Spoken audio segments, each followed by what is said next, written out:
Yo grabo al tiro. Ahí está. Ah, no, Gabriel empezó a grabar. Súper bien. Reiteramos, antes de iniciar nuestro conversatorio, debemos entregar el saludo a nuestro presidente, don Sergio Recabarren Remogado, que por obligaciones familiares y de salud en particular de su señora, hoy no ha podido estar con nosotros. Comenzamos entonces.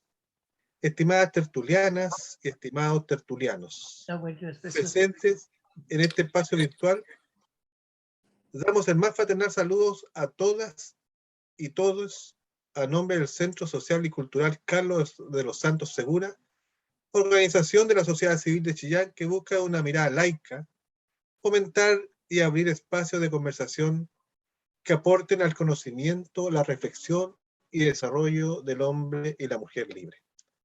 Hoy, 18 de julio del 2022, conversaremos con don Fabián Huepe Artigas, abogado, magíster en ciencias jurídicas, doctor en Derecho y docente universitario, con el tema que hoy nos convoca, propuesta de una nueva constitución, contenido esencial.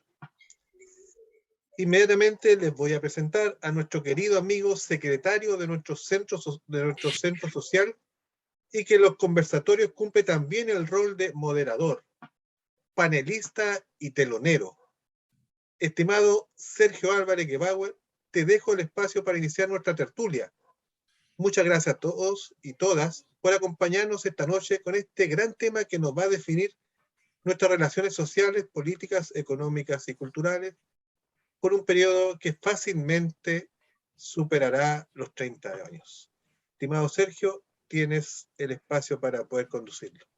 Gracias, vicepresidente. Buenas noches.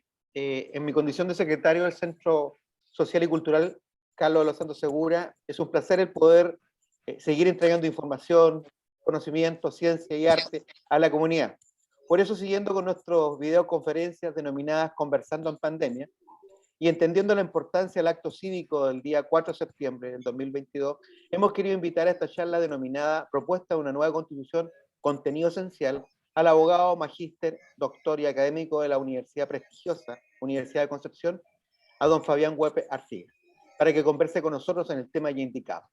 La metodología de esta charla consiste en una exposición de aproximadamente 30 minutos y de un espacio de 30 minutos en el cual las personas asistentes podrán hacer las consultas y preguntas que estimen conveniente al invitado. Fabián, te dejo, la audiencia es para vuestra persona. Gracias. Muchas gracias, Sergio. En primer lugar, muy agradecido de esta invitación y la oportunidad de poder participar de esta actividad que consiste precisamente en hablar de nuestra Carta Fundamental. En primer lugar, quiero plantear algunas cuestiones previas. Yo no vengo a hacer campaña, y esto quiero dejarlo muy en claro. No vengo ni por el apruebo ni por el rechazo. Yo vengo por la academia y vengo a plantear la temática de constitución sobre la base de la teoría del derecho político y el derecho constitucional. Desde luego que algunos de mis comentarios seguramente podrán confirmar algunas de sus expectativas y probablemente en algunos casos podrá molestar algunas de sus expectativas. Pero precisamente como no he venido a plantear una postura, porque estadísticamente, estimadas y estimados, estadísticamente hoy día, en este grupo que por lo menos hay más de 40, 50 personas, a lo menos, si miráramos las encuestas, a lo menos cerca de la mitad tiene una postura distinta. Porque nuestra sociedad hoy día está, de alguna manera, con dos opciones bastante claras. O sea, ya se ha ido decantando de un lado a otro. Y por lo tanto, la misión que me he encomendado es fundamentalmente mostrarles lo esencial de este proyecto de constitución, pero sean ustedes los que tengan la última palabra, sean ustedes los que determinen, los que, de acuerdo a una conciencia informada, ilustrada, puedan tomar la decisión que creamos que es la mejor, la más conveniente para Chile. No podemos olvidar que son 388 artículos.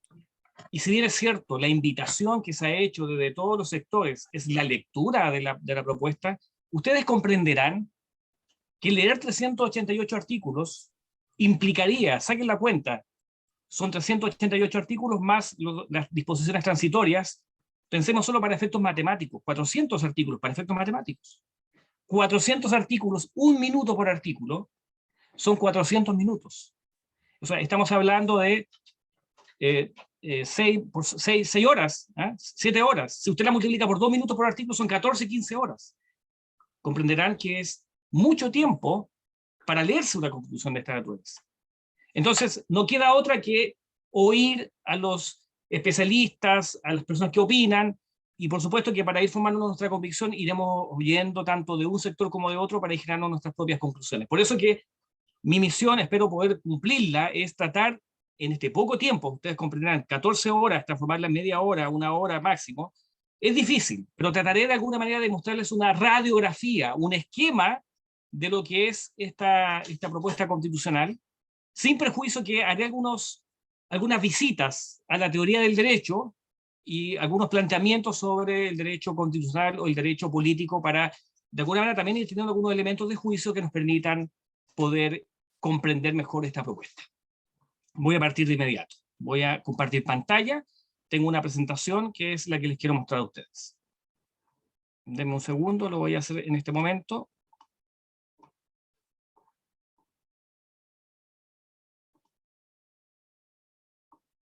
Me imagino que la pueden ver. Bien. La vemos, la vemos. Muy bien.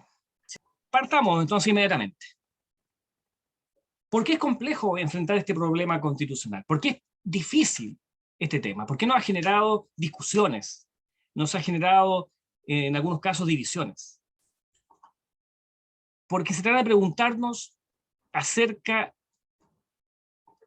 de la constitución política. No es un concepto meramente técnico, no es meramente jurídico, por eso se llama política. Y si nos vamos a la teoría de la ciencia política, cuando hablamos de constitución política, estamos refiriéndonos a la polis, política, polis griega, la ciudad-estado griego. La política es el gobierno de la polis, es cómo gobernar la polis. De ahí viene la palabra política, que viene acuñada de Grecia, ¿no?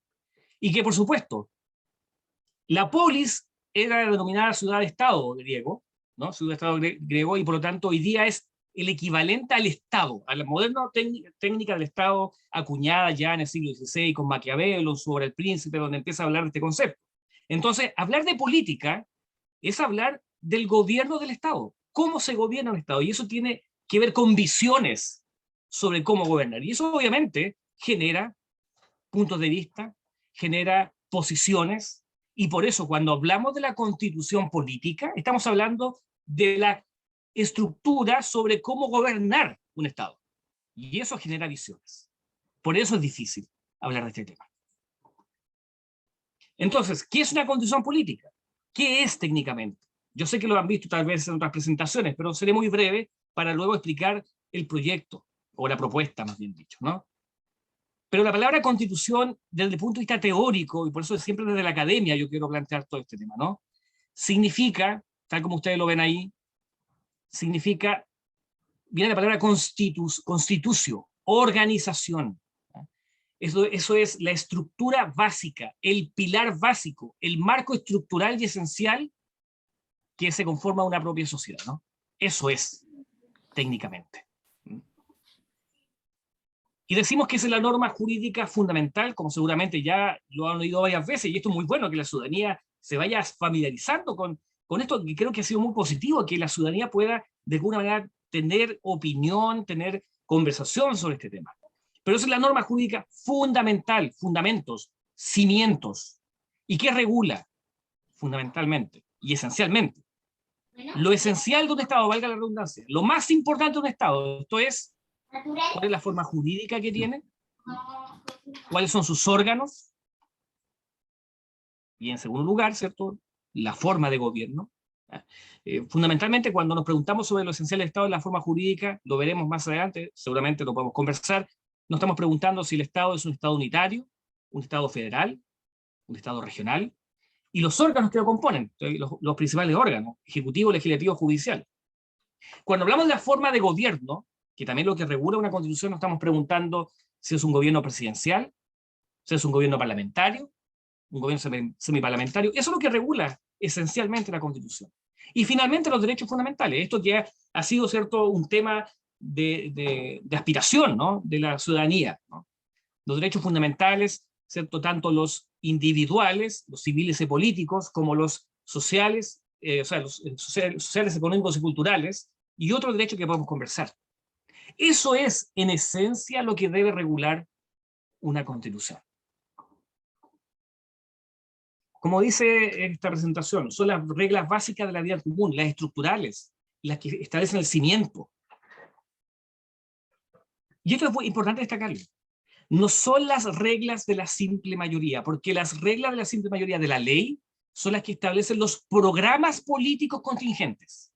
Cada vez que un gobierno de turno llega al poder, realiza un programa. Y ese programa se basa en la contingencia de la mayoría. Pero la Constitución no puede ser un programa más. La Constitución tiene que ser, como dice esta presentación, la estructura básica de la cual todos o la gran mayoría estamos dispuestos a defender. ¿Eh? No importa la posición política que yo tenga contingente. Se supone que la Constitución debiera ser el instrumento en virtud del cual todas las posiciones estén dispuestas a defenderla, porque es lo básico, es lo esencial, no es la política contingente. Son normas básicas, como he recalcado, ¿no?, esenciales, estructurales, los cimientos de la sociedad política y civil. Usted puede tener una casa del color que quiera, puede tener una casa con el adorno que usted quiera, y tendremos distintas visiones de cómo adornar una casa. Tendremos distintas visiones de cómo queremos que sean cada uno de nuestros cuartos. Pero las vigas estructurales deben ser una sola, o si no la casa se cae. Y esa viga estructural no tiene nada que ver con el gusto que yo tenga sobre cómo quiero alajar mi casa. Esa es la idea de la Constitución. Es la idea teórica de la Constitución. Y por eso que nuestra convención utilizó una regla que era una regla compleja, ¿cierto?, de los 2/3, porque precisamente lo que se buscaba eran los grandes consensos. Me interesa hacer esta reflexión, que tal vez no se le ha dado la importancia que creo yo que hay que darle, que también tiene que ver con el punto de vista de la teoría política y la teoría constitucional, que fue lo que dijo la Comisión de Venecia, que estuvo en Chile acá, y la Comisión de Venecia es un órgano, tal como lo dice ahí la presentación, que depende del Consejo de Europa, y subrayo, está formado por expertos independientes, quiero destacar eso, expertos independientes, ni por el apruebo ni por el rechazo, expertos internacionales en derecho constitucional, y que señalaron en sus conclusiones recientes del 18 de marzo del año 2022, precisamente el componente que debiera tener una constitución, haciendo el análisis de lo que estaba ocurriendo en nuestro país. Esto es lo que dice la Comisión de Venecia, ¿no?, un poco apoyando la idea de la Constitución como la defensa de todos de la Constitución, ¿no? La Constitución debe establecer reglas neutrales y generalmente aceptadas para el proceso político. Y fíjense lo que quiero destacar, que lo que dicen estos expertos, no forma parte del juego político, de la contingencia, pero establece las reglas para que se juegue en forma justa. ¿Eh? Son las reglas para el libre desenvolvimiento del juego político. Segunda conclusión de la Comisión de Venecia. La estabilidad y neutralidad de la Constitución, ¿cierto?, y el evitar una Constitución contingente requieren legitimidad y sentido de propiedad colectiva. ¿Qué significa esto? Sentido de pertenencia. Sentir que esa Constitución no es la Constitución de otros, es nuestra Constitución. Y que obviamente se base en un pluralismo de opiniones. Tercera conclusión de la Comisión de Venecia. Dice que debe basarse en el más amplio consenso posible dentro de la sociedad. Y señala, aquí está la idea básica de la conclusión de la Comisión, que un debate amplio y sustantivo en el que participen las distintas fuerzas políticas, las organizaciones no gubernamentales, las asociaciones de ciudadanos, el mundo académico y los medios de comunicación implican o importan un requisito previo para tener un texto sostenible y aceptable en la sociedad. Esto es lo que nos dice, y por supuesto que la Comisión está de acuerdo en que no podemos lograr un consenso total y absoluto, ¿eh? Nadie dice eso, nadie dice que tenemos que estar todos de acuerdo en un 100%. Es legítimo que haya diferencias y es legítimo que haya posiciones diversas, pero lo fundamental es que debe contemplar el más alto consenso posible. Ahí está, ¿no? Lo dice. No conduce necesariamente a un consenso absoluto, pero debería alcanzarse un amplio consenso sobre las denominadas, fíjense la palabra, opciones fundamentales. Esto es, por lo menos desde el punto de vista teórico y conceptual, lo que debiera ser una constitución. Y yo ustedes lo comento porque sabemos que hay una discusión sobre este punto, pero de nuevo, la palabra la tiene usted. Yo simplemente le estoy presentando, le estoy mostrando desde el punto de vista de la teoría jurídica constitucional lo que técnicamente es una constitución. Pero vamos viendo ahora cuáles son las partes de una constitución y que fueron objeto de una revisión y rediseño en nuestra convención constitucional. Toda constitución tiene una parte orgánica. Toda constitución en el mundo debe tener una parte orgánica. ¿Qué significa? Que es aquella que establece los órganos que permitan el funcionamiento del Estado. La parte orgánica. ¿Cómo se organiza y distribuye el poder? Órgano legislativo, el judicial, el legislativo. Ahí están los clásicos. Esto es lo que nosotros estudiamos probablemente de Montesquieu, ¿no? La trilogía de separación de poderes, la famosa teoría de separación de poderes, el espíritu de las leyes, ¿no? La obra de Montesquieu.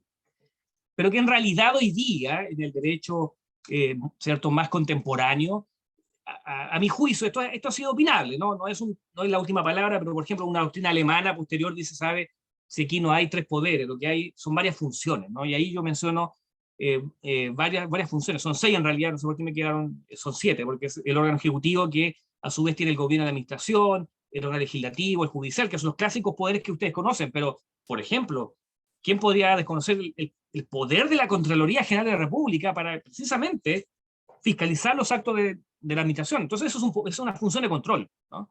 La función consultiva, los órganos que emiten opiniones, pero que no obligan, ¿eh? Y la función constituyente, que duda cabe.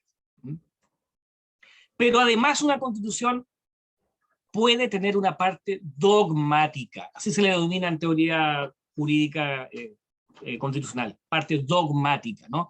La palabra dogmática viene de dogma, de una suerte de verdad revelada, ¿no? Una suerte de verdad, nosotros lo decimos dogmático a nivel de jurídico, pero fundamentalmente es como un núcleo duro, de las declaraciones. Toda constitución debe necesariamente tener una parte orgánica, pero puede tener una parte dogmática. Lo usual en las constituciones contemporáneas es que en su mayoría tienen partes dogmáticas. ¿Qué establece la parte dogmática?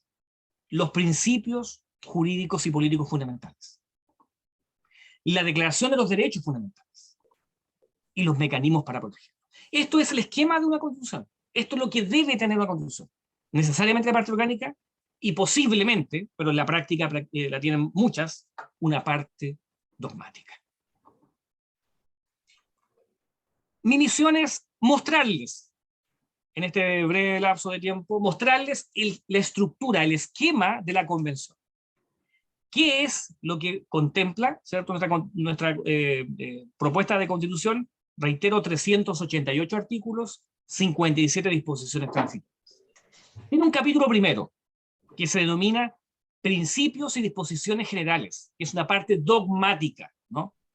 Ya veremos qué es lo que plantea, pero solo para dar el inicio, después lo conversaré, pero del momento en que el artículo primero señala que Chile es un Estado democrático y social de derecho, ahí viene la primera gran declaración, ¿eh? Un Estado democrático social de derecho, y después dice que además es plurinacional, intercultural, regional y ecológico. Ya veremos después cada uno de esos elementos.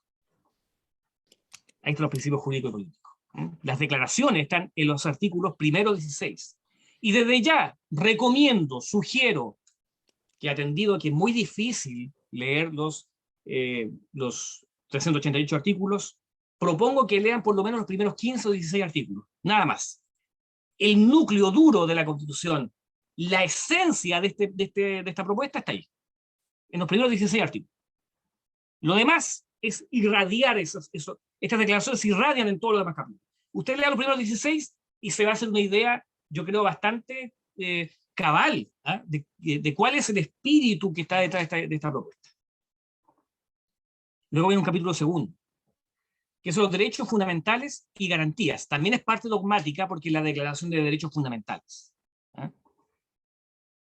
Enumera, fíjese, desde los artículos 17 al 113, o sea, pasamos más del artículo 100 en la enumeración de derechos fundamentales, para que ustedes vean que es un amplísimo catálogo. Estamos hablando de más de 70 derechos.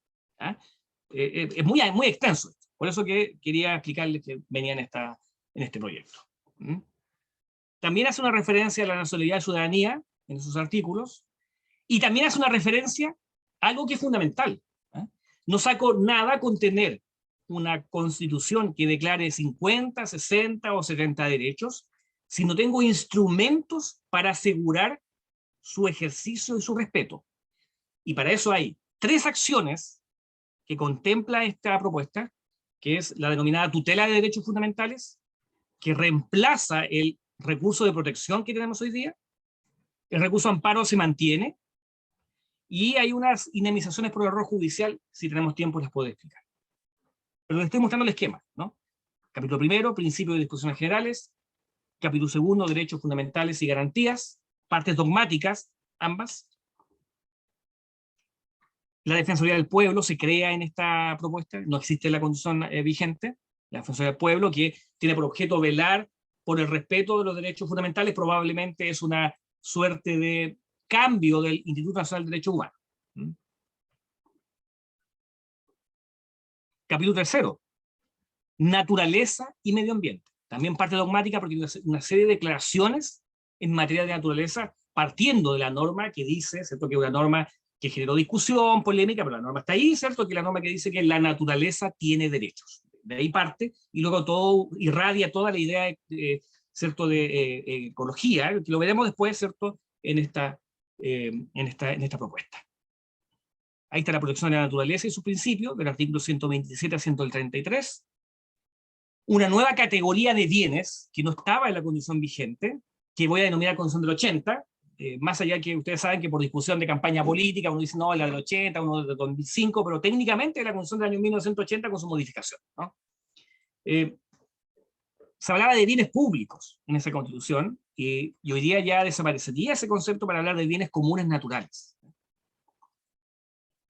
Está el Estatuto de Aguas en este capítulo, de los 140 y 150, y además se crea un órgano que se llama la Agencia Nacional del Agua, que va a regular, para hacerlo claro, los llamados permisos administrativos en materia de aguas. ¿Eh?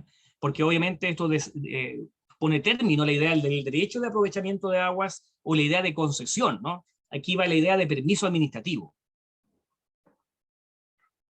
Capítulo 4. Participación democrática. También parte dogmática porque este establece una idea que tiene que ver con los denominados mecanismos, así se estudia en derecho político, ¿no? Los denominados mecanismos de democracia directa. ¿No? Hay varios tipos de democracia en la teoría política, ¿no? La democracia representativa, que es la que tenemos nosotros, y todos los países occidentales, por regla general, elegimos representantes para que, con independencia de nuestras instrucciones, gobiernen el Estado. Le entregamos confianza.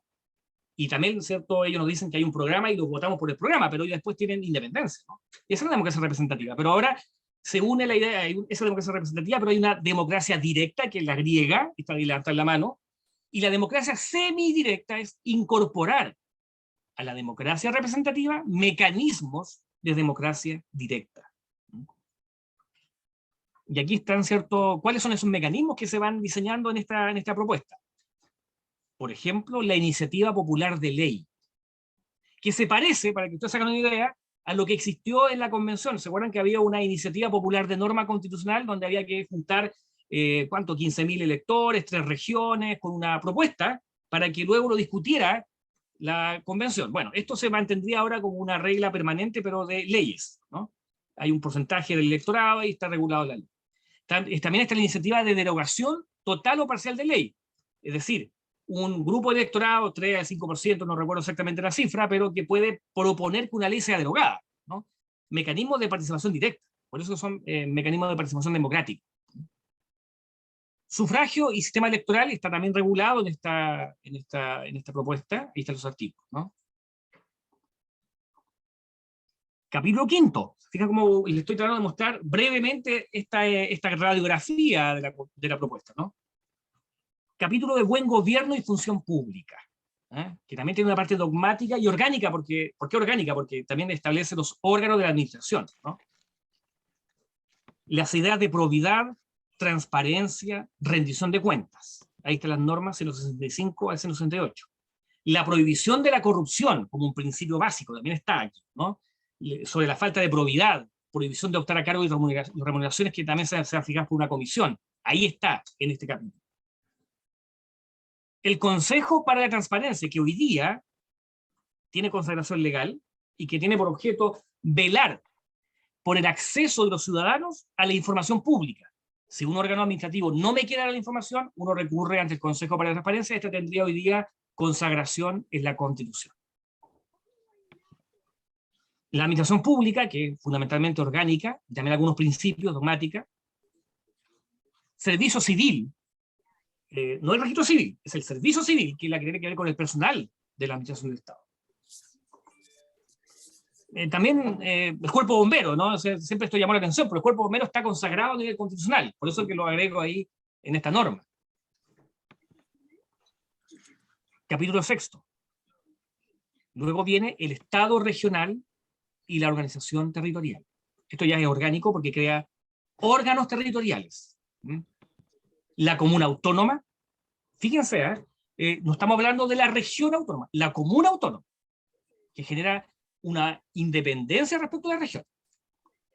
La región autónoma, que genera una independencia respecto a la nación, o gobierno central. La autonomía territorial indígena, que genera una autonomía territorial respecto de la región, de la comuna y del gobierno central. Y los territorios especiales. Especialmente estoy hablando de Rapa Nui, que tendría un estatuto especial, que genera autogobierno y autodeterminación, y lo mismo sucedería con el archipiélago de Juan Fernández, que tendría un territorio autónomo especial. Estas son las autonomías. Por eso que después les voy a comentar que la teoría política sobre el Estado regional, me parece a mí, como académico, que más que Estado regional, estamos en un Estado autonómico. Ya veremos eso. La ruralidad también está regulada en de alguna manera se promueve la idea de la ruralidad, está ahí en la Constitución. Autonomía fiscal, que tiene que ver con la autonomía también de las comunas, regiones y territorios especiales.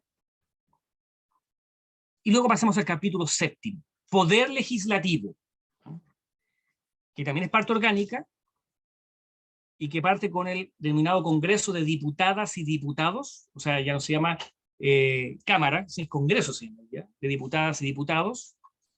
La Cámara de las Regiones, que como ustedes muy bien saben, reemplaza a lo que era el Senado desaparece en esta propuesta. Disposiciones comunes para el Poder Legislativo, cómo se crea la ley está ahí, el procedimiento legislativo de creación de la ley, etc.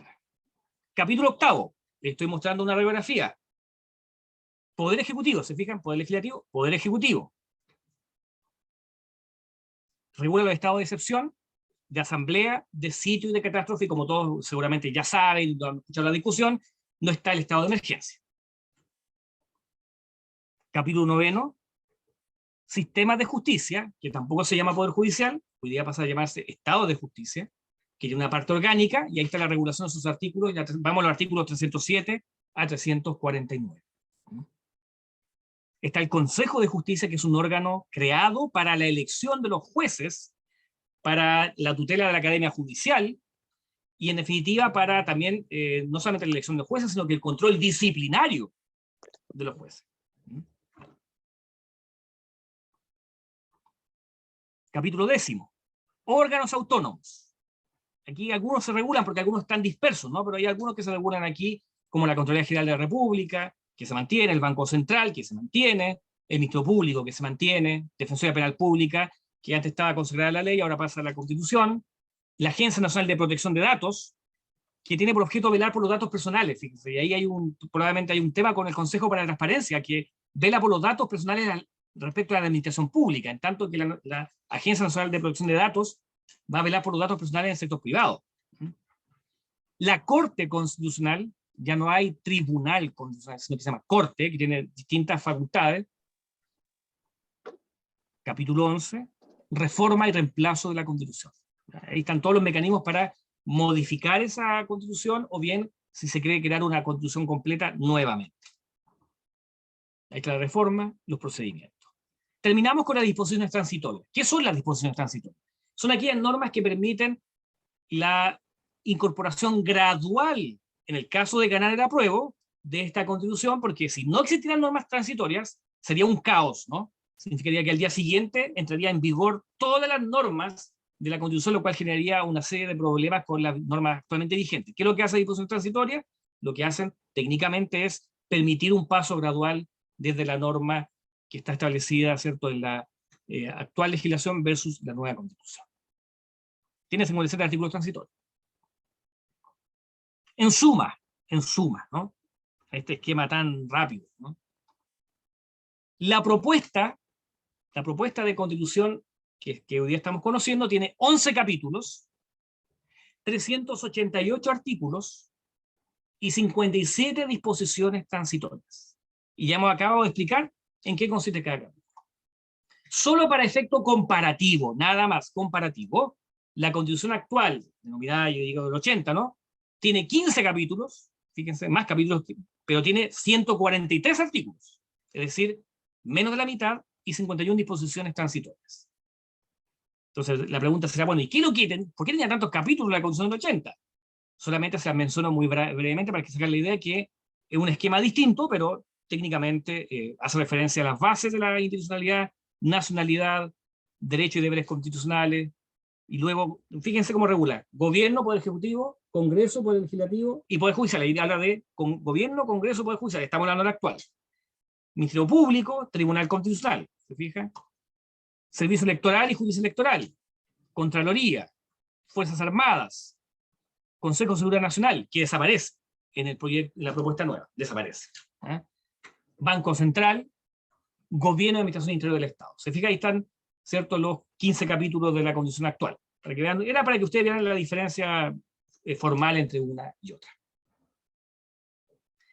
Pero ¿de qué me interesa hablar? Porque como ustedes pueden apreciar, no puedo empezar a comentar los 388 artículos ni empezar a hablar capítulo por capítulo.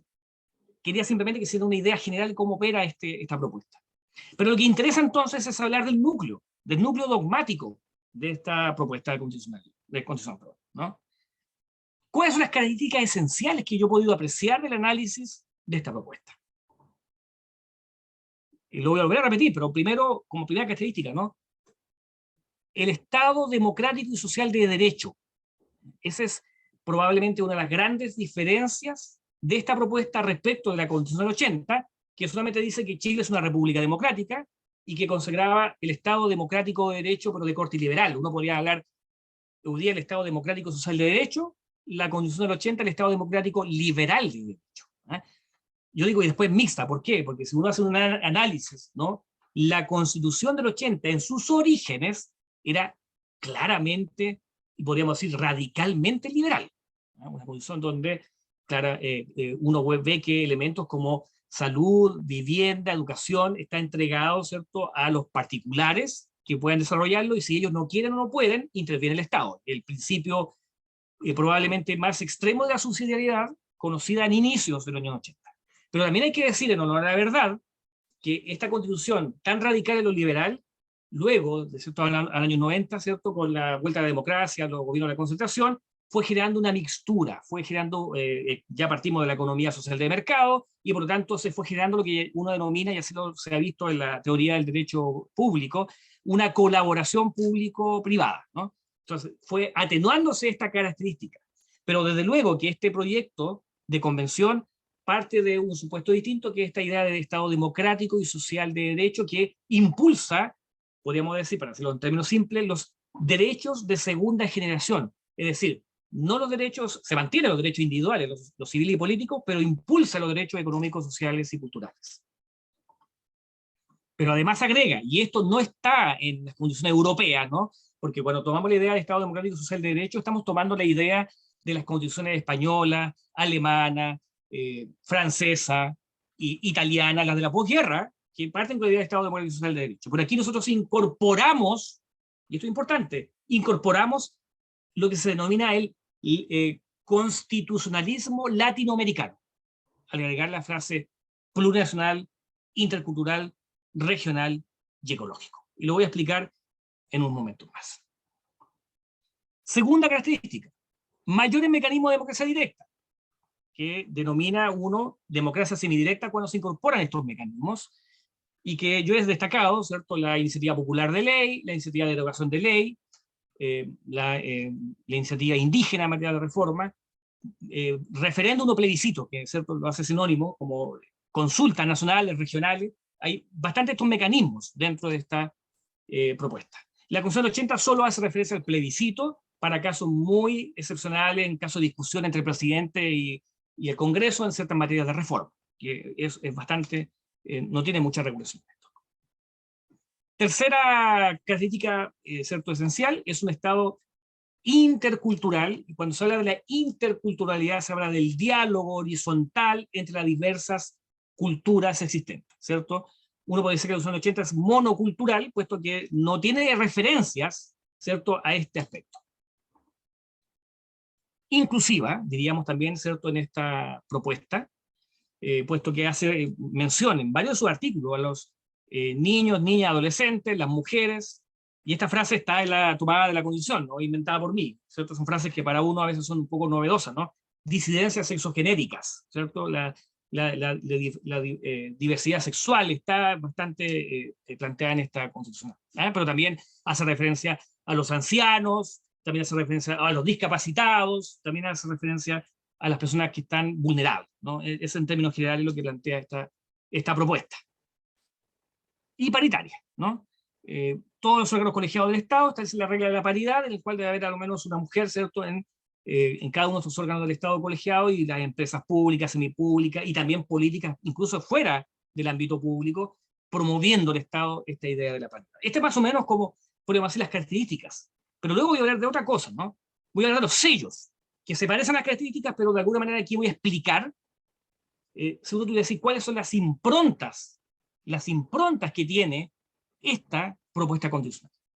¿Cuáles son las improntas? Público prestacional. ¿Por qué hago esa impronta? Porque siendo un Estado democrático social de derecho, y uno, como no puedo explicar artículo por artículo, pero lo que se irradia de este proyecto es fundamentalmente una serie de obligaciones que asume el Estado directamente. Obligaciones de garante, de velar, de promover, de garantizar, de realizar, de ejecutar. Muchos de estos verbos están en la Constitución, ¿eh? O sea, asume una serie de cargas el Estado prestacionales que dicen relación con los derechos fundamentales, dicen relación con los derechos sociales, económicos y culturales, y con la activa participación del Estado. Y aquí les voy a dar un ejemplo, ¿eh? Empresas públicas a nivel nacional, empresas públicas regionales, empresas públicas comunales, porque en cada una de estas normas está la posibilidad de crear empresas por ley a nivel territorial y a nivel general. O sea, una directa intervención del Estado, una publificación del Estado, ¿no? En cambio, solamente para hacer la comparación, la Constitución 80, podríamos decir, para hacer la contrapropuesta, ¿no?, de lo público prestacional a lo privado subsidiario y después mixto, ¿no? Porque si uno mira la Constitución del 80, tiene que pensar que la Constitución del 80, toda Constitución es hija de sus tiempos, ¿eh? Y en un momento en que hubo, ¿cierto?, nacionalizaciones, ¿cierto?, toma de empresas, etcétera, etcétera, lo que hace la Constitución del 80 es tener una desconfianza en el Estado empresario, ¿eh? Y por eso que la Constitución del 80, en realidad lo que establece es que solo una ley de quórum calificado permitirá que el Estado y sus organismos puedan participar de actividades empresariales. Es decir, lo sujeta a normas estrictas. Lo que hace es, por el contrario, promover la actividad privada, ¿eh? También partiendo sobre la base, ¿cierto?, de una filosofía acerca de, ¿cierto?, que está vinculada a la Constitución del 80, ¿cierto?, de que es más eficiente actuar con privados que con el Estado. ¿Qué destaco? Esta propuesta invierte las reglas, porque la propuesta actual dice podrán haber empresas municipales, regionales y a nivel estatal. O sea, claramente va en contra de esta idea de la Constitución 80 y obviamente, de alguna manera, la subsidiariedad, que si bien es cierto no está expresada en la Constitución 80, desaparece, ¿no? O es muy arrinconada, ¿cierto?, con la idea del Estado democrático y social de derecho, ¿no? No es que se elimine la colaboración de los privados, pero claramente actualmente lo que hoy día existe es esta iniciativa privada, los cuerpos intermedios, el desarrollo de cuerpos intermedios que el Estado garantiza. Hoy día no hay esa referencia en esta propuesta. Esto hay que decirlo, es una fuerte presencia de elementos indígenas. Yo les agrego, y yo me dediqué a leer cuántos artículos tenían esta mención. Casi 50 artículos de los 388, casi 50 artículos hacen referencia al elemento indígena. No estoy haciendo ninguna palabra peyorativa cuando hablo de pueblos indígenas, porque también les digo, la Constitución no dice pueblos originarios, habla de pueblos indígenas, tal cual, el concepto es así, ¿no? Y la idea del Estado plurinacional parte en sus primeros artículos con el reconocimiento de 11 llamados pueblos-naciones, los llamados pueblos-naciones indígenas. 11 han sido reconocidos por la Constitución, sin perjuicio que puedan reconocerse otros, sin perjuicio que hay una norma que hace referencia al reconocimiento del pueblo tribal afrodescendiente, también está, ¿ya? Pero lo importante es que esta Constitución irradia en todas sus normas y en todos sus capítulos la consideración indígena. La podemos ver en diversos aspectos. El Estado, la Constitución vigente, podríamos denominarla no plurinacional, uninacional. Una nación, un Estado. Eso es lo que hay hoy día. Lo que plantea la propuesta es varias naciones, un Estado. Varias naciones, un Estado. Lo cual genera, ¿cierto?, esta situación, y lo dice también la propuesta, ¿no?, que incluso la persona que tiene, es un pueblo indígena, podrá pedir que en su cédula de identidad se coloque, además de la nacionalidad chilena, su pertenencia a un pueblo originario, ¿no? La idea es que hay personas que tienen una nacionalidad distinta a la chilena, digamos, de alguna manera, ¿no? Plurinacional. Tenemos una fuerte presencia del elemento paritario inclusivo. También le agregué, solamente porque no podemos verlo artículo por artículo, pero estamos hablando de aproximadamente 30 artículos de la Constitución referidos a esta materia. Diversidades sexuales, 10 artículos hace referencia a ello, la paridad, unos 15 artículos, la idea de la igualdad de género, o el enfoque interseccional, por ejemplo, palabras que para uno son desconocidas, ¿no? De alguna manera la idea de evitar la violencia de género, la palabra género como concepto está en 20 artículos, ¿no? Y por eso que yo hago referencia, más o menos se superponen unos con otros, pero 30 artículos, ¿cierto?, más o menos de la Constitución se hacen referencia a esta idea del elemento paritario.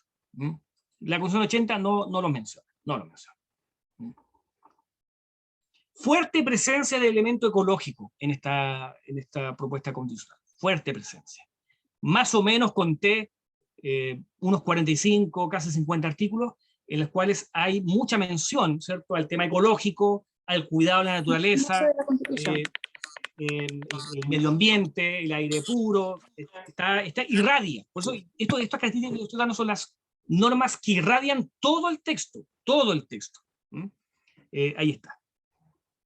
Incluso por ejemplo, el Banco Central, que era un órgano solamente para la política monetaria, el Banco Central tiene que velar por la naturaleza. Está también en la norma, o sea, para explicar cómo irradia en cada órgano. Lo menciona de forma más tenue, porque nuestra Constitución sí hace referencia al actual, ¿cierto?, al derecho a vivir un medio ambiente libre de contaminación, ¿cierto?, y algunas otras normas ambientales menores. No lo logro dejar conectado en la oreja. Quinta característica. Yo digo, esta es una opinión personal, puedo estar equivocado, pero, a ver, las fórmulas jurídicas son Estado regional, Estado unitario, Estado federal, por darlo en términos generales. Nuestra Constitución dice que el Estado es regional, así lo dice, el Estado es regional, que es, si uno mira el regionalismo europeo, que por ejemplo España es un Estado regional porque tiene comunidades autónomas, Italia es un Estado regional porque tiene regiones autónomas, ahí tenemos dos países claros de regionalismo, que implican de alguna manera decisiones políticas y además legislación regional, que no tenemos nosotros, que no se aprobó la legislación regional. Pero a mí me parece que esto va un paso más allá del regionalismo. ¿Por qué va un paso más allá del regionalismo? Va un paso más allá porque consagra no solamente la región autónoma, como acabo de señalar, sino que también consagra la comuna autónoma y las autonomías territoriales indígenas y los territorios especiales. Por lo tanto, claramente aquí me parece que hay una idea más autonómica, o sea, de independencia de cada entidad territorial, más que la región misma. El Estado de la Constitución del 80 es un Estado unitario y luego descentralizado administrativamente, pero no políticamente. Otra característica importante es que, de nuevo, y yo esto siempre lo destaco, ¿cierto? El elemento del constitucionalismo latinoamericano está fuerte en esta idea de constitución, porque, por ejemplo, reconoce y promueve como fundamental el buen vivir, que técnicamente el buen vivir es una palabra que viene del sumac causai, y es una expresión quechua que fue tomada en la constitución ecuatoriana, y ella establece como los principios el buen vivir, que tomamos nosotros, que la Constitución boliviana habla del sumac camaña, que también es el buen vivir, y que nosotros en Chile recogemos a través de esta idea de buen vivir en el artículo 8. Y ya no aparece, por lo menos como idea central, el bien común, que era el concepto clásico que tenemos nosotros en la Constitución del 80. Ahí también vemos una diferencia. También este sello de esta Constitución, ¿cierto?, lo establece el Estado plurilingüe, y establece, claro, que el idioma oficial es el castellano y además será idioma oficial el idioma perteneciente al pueblo indígena en aquellas zonas de amplia densidad poblacional en que se habla ese idioma. Esa es más o menos la idea que quedó, pero ellos se consagran en esta convención, ¿cierto?, en este proyecto, el Estado plurilingüe, a diferencia, podríamos decir, para darle un concepto técnico, el Estado monolingüe, que es el que tenemos hoy día en nuestra actual Constitución. En cuanto, este más o menos el sello, ¿no? En cuanto al catálogo de los derechos fundamentales, son más de 70 derechos y por lo tanto hacer una enumeración la tengo, pero creo que podría ser excesivo. Solamente decir que tenemos derechos civiles y políticos de primera generación, que se mantienen tanto en la Constitución vigente como en la propuesta. Habrían derechos económicos, sociales y culturales, denominados derechos de segunda generación, puesto que precisamente se hace referencia a estos derechos, que también lo menciona la Constitución del 80, pero que hoy día están mucho más vigorizados, están mucho más expresados, y además tienen un mecanismo de protección mucho más, menos limitado, digamos, ¿no es cierto? Porque obviamente la Constitución del 80 establece algunas limitaciones, entendiendo que los derechos económicos, sociales y culturales operan dependiendo de las capacidades económicas, ¿no? Pero además agrega, y esto está en construcción, ¿no?, derechos de los pueblos, porque de alguna manera esta convención hace referencia a los derechos colectivos de los pueblos indígenas. Hace referencia al derecho al autogobierno, al derecho a la libre autodeterminación de los pueblos indígenas, hace referencia al derecho de los pueblos indígenas a tener tierras, territorios y recursos. Se establecen los derechos de los pueblos indígenas para utilizar los recursos del agua que han usado ancestralmente. Se establecen los derechos de los pueblos indígenas para, y así lo establece como mecanismo preferente, la restitución de las tierras. Y si no, mecanismo de compensación. Entonces, establece la idea de la consulta indígena y del consentimiento indígena que, cierto, ustedes también han oído, ha generado toda una polémica, ¿no? Entonces, se dice que ahí habían derechos de tercera generación, digo en construcción porque no todos están de acuerdo en el análisis teórico, cuáles son, cuáles no son, ¿no? Incluso me atrevería a sostener, haciendo este análisis, que habrían derechos de cuarta generación, que también están en construcción, en la teoría, porque están los derechos relativos a la conectividad digital. Están mencionadas en esta propuesta el derecho al acceso al Internet, el derecho a el tema informático, a la información de datos, en temas digitales, están mencionadas, ¿cierto?, en esta propuesta. Por lo tanto, yo creo que ahí tendríamos como una clasificación genérica de estos derechos. Y los mecanismos para proteger los derechos fundamentales, como les decía, desaparece el recurso de protección, que hoy día conocen, y esto es un tema bien de los abogados, pero que tiene gran implicancia de la ciudadanía, porque los recursos de protección son mecanismos relativamente rápidos y ágiles que conocen las Cortes de Apelaciones, y en segunda instancia la Corte Suprema. Bueno, esto desaparece porque hoy día existe una tutela de derechos fundamentales, que es una acción que se ejerce ante el tribunal de primera instancia, el tribunal civil hoy día, porque el tribunal de primera instancia van a crearse los tribunales, por ejemplo, administrativos, ¿no? pero si no hay tribunales, será el Tribunal Ordinario Civil el que va a conocer, por lo menos en materia ¿cierto?, de acción de derechos fundamentales, ¿no? El recurso de amparo se mantiene. Está esta norma que yo creo también que es hija de su tiempo, ¿no? Porque compensación por cada día de privación de libertad, imagino yo, y hay que ver el tema de las actas, esto es un tema que después lo podemos conversar, probablemente por las personas que han sido privadas de libertad durante mucho tiempo, se establece a nivel constitucional que una persona que es absuelta, ¿cierto?, tiene derecho a compensación por cada día de privación de libertad, indemnización. Y establece la indemnización por error judicial, que también va a indemnizar a la persona que ha sido, ¿cierto?, injustamente ¿cierto?, detenida, qué sé yo. Indemnización por falta de servicio judicial también se establece como mecanismo de protección de derechos. Parte orgánica. Les he hablado de la parte dogmática, ya voy cerrando mi exposición en todo caso, pero la parte orgánica, la forma jurídica de Estado, la forma de gobierno y sus órganos, ¿cuáles son las decisiones que adoptó esta convención? En la forma jurídica, el Estado regional, lo que acabo de señalar, pero que yo creo que va más a lo autonómico que a lo regional, porque además de la región autónoma, tal como les comentaba, y no lo voy a repetir de nuevo, está la comuna autónoma, la autonomía territorial indígena, los territorios especiales. En la forma de gobierno, lo que se dice, esto es lo que se ha planteado, no lo dice expresamente el proyecto, pero dice que hay un presidencialismo atenuado, ¿no? ¿Por qué?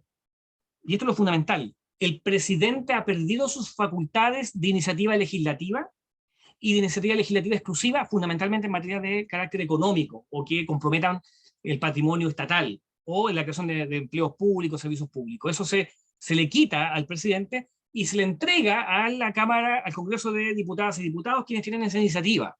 Pero por supuesto que esta materia, lo que ocurre hoy día, ¿cierto?, se reemplaza por la denominada leyes de concurrencia presidencial. ¿Qué significa esto? Obligatorio.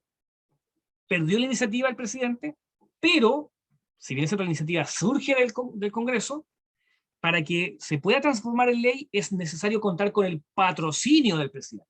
Si el presidente no patrocina esa iniciativa legislativa o le quita el patrocinio, ese proyecto no se puede transformar en ley. Esa es en términos bien simples la figura que ha reemplazado la iniciativa legislativa del presidente. Congreso de Diputadas y Diputados, ¿cierto? La Cámara de Regiones, desaparece el Senado, y hay que partir de la base que inicialmente la idea de la convención era unicameralismo. Esa fue la idea siempre, ¿no? Eliminar la segunda cámara. Pero luego de las discusiones que hubo en la convención se logró colocar esta Cámara de las Regiones, que tiene un sede territorial a nivel de región, y tiene facultades, tiene bastantes, pero menos que la Cámara, menos que el Congreso de Diputadas y Diputados. Por lo tanto, hay un desequilibrio a favor del Congreso de Diputadas y Diputadas en medio de la Cámara de Regiones, que va a conocer fundamentalmente leyes de acuerdo regional. El órgano judicial del sistema de justicia, ya dijimos que no había, no se llama ya Poder Judicial, se llama Sistema de Justicia, en el cual tenemos los denominados tribunales del Sistema Nacional de Justicia. Tenemos la justicia vecinal, desaparece el juzgado de policía local, pasan a ser los juzgados vecinales. Tenemos los tribunales de instancia, los civiles, los penales, eso siguen. Se crean estos nuevos, de ejecución de penas, para el cumplimiento en materia penitenciaria, los administrativos, que durante tantos años se ha querido crear y nunca se han establecido, que conocen los conflictos con la administración, los ambientales y los de competencia común. Hay Corte de Apelaciones, hay Corte Suprema. Hay órganos de control, la Corte Constitucional, desaparece el Tribunal Constitucional, se mantiene la Corte, que tiene menos facultades, ¿no? No hay control preventivo de las leyes, sino que una vez que la ley está en vigente. Y segundo lugar, los particulares no pueden pedir que una ley se declare inaplicable, o sea, que sea contra la Constitución, solo lo puede hacer el juez ordinario, a petición de una parte. Se mantiene la Contraloría, y hay órganos autónomos que se mantienen, como el Ministerio Público, la Defensoría Penal Pública, la Defensoría del Pueblo, la Defensoría de la Naturaleza, que está nueva, el Banco Central se mantiene, el Servicio Civil estaba, pero ahora a nivel constitucional, Consejo de Justicia, que crea, dijimos, los jueces, Consejo para la Transparencia, que también tiene ahora consagración, la Agencia Nacional de Protección de Datos, la Agencia Nacional del Agua, y la decisión finalmente es nuestra. Muchas gracias. Gracias, Fabián. Bueno, invitados, pueden pedir o levantar la mano de una forma correcta para poder señalar las preguntas y consultas que quieran hacerle a Fabián, por favor.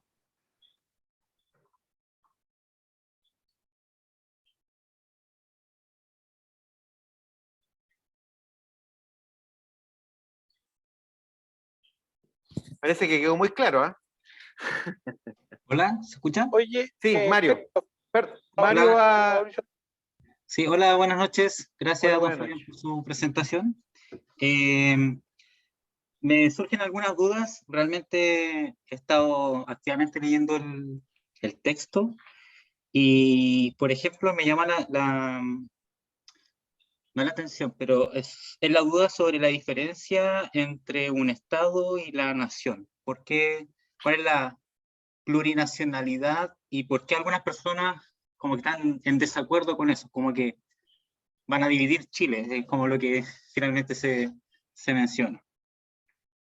Y la otra pregunta era sobre, que habló sobre un término que es el buen vivir, que se aplicaba en la Constitución de Ecuador y Bolivia, si no me equivoco, y como conceptualmente o en temas jurídicos, finalmente, este término, o el buen vivir, sería como algo perjudicial o algo beneficioso en caso de aprobarse la nueva Constitución.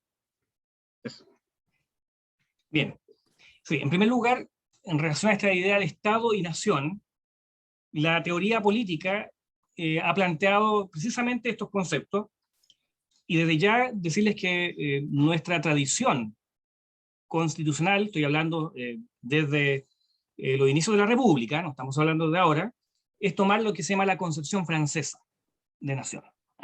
Y esto de alguna manera surge de la Revolución Francesa en el año 1789, es ahí donde surge la idea de la soberanía nacional, y la idea de nación tiene una idea de integración. La idea de nación trata de acaparar, de tomar al pueblo, a la ciudadanía, y generar un vínculo, por eso digo integrador, toma un vínculo integrador que dice que las personas son agrupaciones humanas que están unidas por vínculos que son materiales, el idioma, la tierra, la geografía, y espirituales, ¿no? La historia común, ¿cierto? La vida en común, los conflictos comunes que hemos tenido con otros países, eso genera el vínculo, ¿cierto?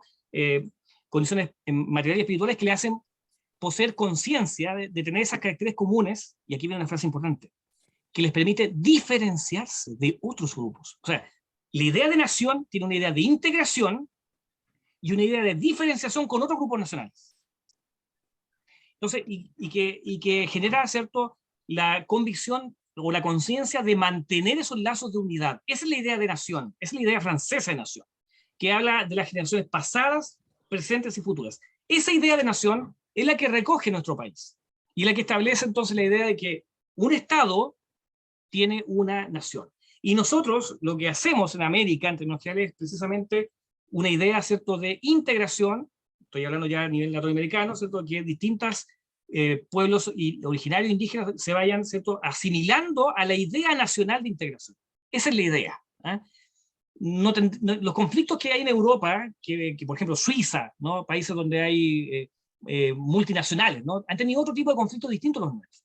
Esa idea de nación, de integración, estaría hoy día siendo cuestionada por una teoría latinoamericana de la plurinacionalidad. Y esa teoría latinoamericana de la plurinacionalidad, yo haciendo un análisis, buscando la información, tiene sus orígenes, más allá de que uno pueda hacer referencia a, como algunos hablan de Canadá, Nueva Zelanda, pero la que estoy conversando yo es la llamada plurinacionalidad latinoamericana, que tiene su origen en los conflictos indígenas, que se suscitan fundamentalmente en Bolivia, Ecuador, ¿cierto?, en esa zona, fundamentalmente Venezuela, son los países donde se plantea, ¿cierto?, la demanda o la reivindicación indígena. Y de ahí surge un conjunto teórico que plantean la idea de que para poder lograr la pacificación, ¿cierto?, de estas demandas o estos reclamos, ¿cierto?, ancestrales de las tierras indígenas, se establece la idea de la plurinacionalidad, en virtud del cual se genera, ¿cierto?, que estos pueblos,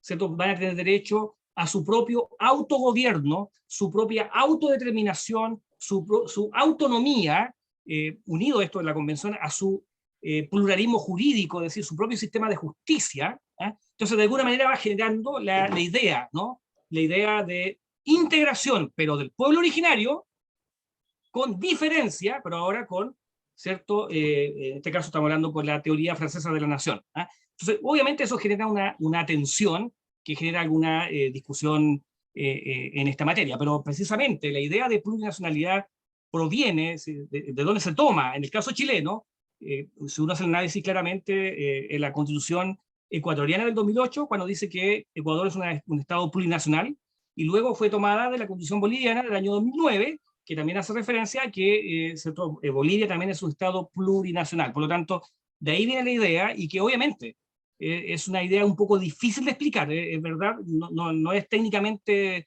fácil decir que hay varias naciones dentro de un Estado, pero el Estado es la unidad jurídica política, la nación es un concepto más sociológico, ¿no?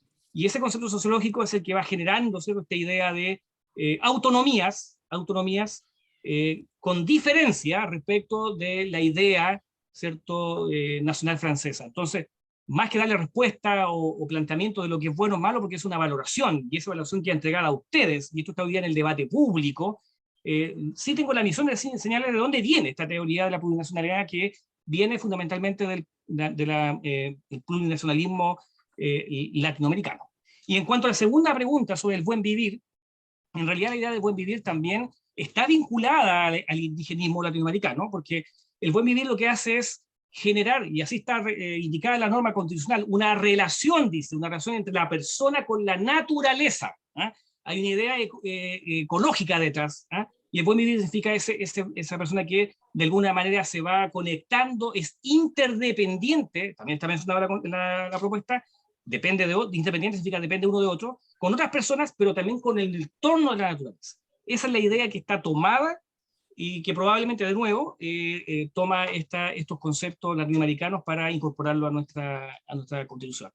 Es verdad, y aprovecho ya a cerrar la idea, que algunos han planteado que hay plurinacionalidad en Canadá, que en Nueva Zelanda, pero en realidad los países anglosajones se habla fundamentalmente de multiculturalidad, y algunos han interpretado que el concepto de multiculturalidad tendría ideas de plurinacionalidad, pero es un tema que está en discusión. Eso. Gracias, Fabián. A ver, Mauricio, Claudio y Jaime, les pediría así cuando pidan la palabra, prendan la cámara, nada más que eso. Gracias, Mauricio. Hola, ¿qué tal? Mi saludo es saludar a Fabián, lo conozco desde el Liceo Comercial, así que contento de escucharlo y de ver su profesionalismo. Las preguntas mías, Fabián, tienen que ver básicamente con el financiamiento para la educación. Según lo que yo leí, en el artículo 36 y artículo 37, se elimina la subvención a las universidades privadas e institutos previsionales y así también a los colegios subvencionados, según lo que yo entendí. ¿Podría aclararme qué establece desde la mirada tuya como profesional ¿no es cierto?, del derecho, sobre qué es lo que en el fondo garantiza la nueva constitución con respecto a al financiamiento de la educación? Sí, yo voy a dar una respuesta más que particular porque tenía que ver el texto, y esto es muy importante que voy a ver el texto, porque el derecho se caracteriza porque sus palabras técnicas son precisas y a veces uno puede tener malos entendidos, pero yo solamente voy a hablar en términos generales, no solamente de educación, sino que la salud, ¿cierto?, la vivienda. La idea que yo planteaba en esta presentación es esta idea público-prestacional, ¿no? La idea de un ente público, un sistema público, ¿no?, que se va a regir por ciertos principios, fundamentalmente principios de solidaridad, ciertos principios democráticos, y una serie de principios que están en la idea de la publicidad. Entonces, ¿qué ocurre? No recuerdo exactamente la norma que hace referencia a educación, pero, a ver, no recuerdo haber visto una norma que diga que no va a haber actividad privada, no dice eso, pero tampoco dice lo contrario. Y esto aquí es donde yo quiero un poco explicar, en el sentido técnico-jurídico, ¿no? La Constitución lo que establece son normas que se denominan de textura abierta, son normas generales y más abstractas que la ley común. Lo que establece son criterios orientadores. Entonces, el criterio orientador en materia de educación es la educación pública. Eso no hay ninguna duda. Ese es el fortalecimiento a la cual apunta. Pero va a quedar entregado al legislador cómo va a regular, ¿cierto?, las entidades que forman parte de lo que llamamos la educación privada. Y eso va a quedar entregado a la arena política, si ustedes quieren tenerlo de alguna manera, ¿no? Y será el legislador, ¿cierto?, que a través, y esto también es importante destacar, que en el sistema, en esta convención desaparecen las leyes leyes por calificado, las leyes orgánicas constitucionales, que son leyes que tienen quórums más altos que la ley simple. Acá vamos a tener el sistema general de leyes, va a ser por ley simple, por mayoría simple, y por lo tanto esa materia va a quedar entregada a lo que diga el legislador. Entonces ahí ya podemos tomar un café y empezar a hablar de política y no hablar de derecho, porque eso va a depender claramente, ¿cierto?, de lo que se establezca en la arena política. Pero desde luego que el énfasis puesto en la norma es un énfasis puesto en la educación pública, y por lo tanto es una interrogante razonable, ¿cierto? Es un interrogante preguntarse qué va a suceder con la regulación de aquello que no es lo público. Es una pregunta cuya respuesta no tengo desde el punto de vista jurídico, porque eso va a quedar entregado a la regulación legislativa.